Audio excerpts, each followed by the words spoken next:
Hello everyone, welcome to my mini blog. আশা করছি তোমরা সবাই খুব ভালো আছো।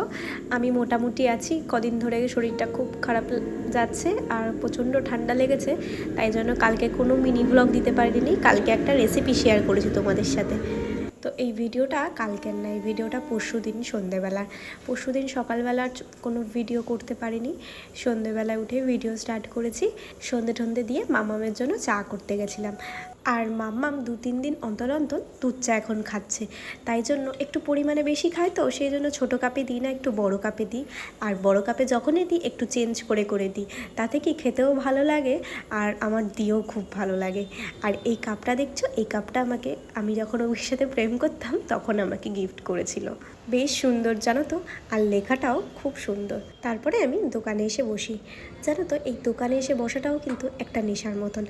একদিন যদি না আসি না, ভালো লাগে না। যতই শরীর খারাপ থাকুক না কেন, একবার হলেও আমি দোকানে আসি। আর দোকানে এসেই দেখি অভিক মাল দিচ্ছে।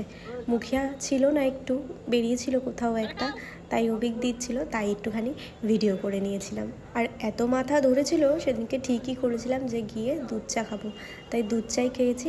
যতই ঘরে দুধ চা করি না কেন, আমার ঘরের চায়ের উপর একটুও টান নেই যতটা দোকানের চায়ের উপর রয়েছে।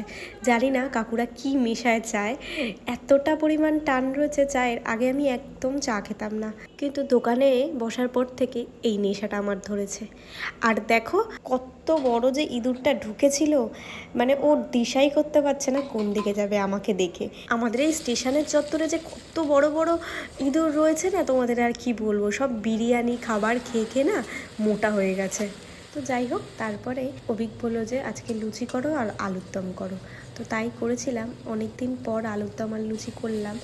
আর এই আলুর দম লুচি করলে আমার একজনের কথাই মনে পড়ে, সেটা হচ্ছে বৌদি, মানে সুস্মিতা বৌদি। সুস্মিতা বৌদি নিশ্চয়ই আমাদের ভিডিওটা এখন দেখছে। বৌদিও জানে যে আমি আর অভিক কতটা ভালোবাসি বৌদির হাতে এই লুচি আলুর দম। তাই আমি খুব চেষ্টা করি বাড়িতে যখনই আলুর দম করি তখন যাতে বৌদির মতন টেস্ট আসে, কিন্তু হয় না জানো তো। আসলে কি বলো তো, হাতের একটা গুণ আছে। আসলে এক একজনের এক একটা রেসিপি আবার হাতে খুব বিখ্যাত। বৌদির হাতে এই আলুর দম লুচিটাই আমাদের সেরা লাগে।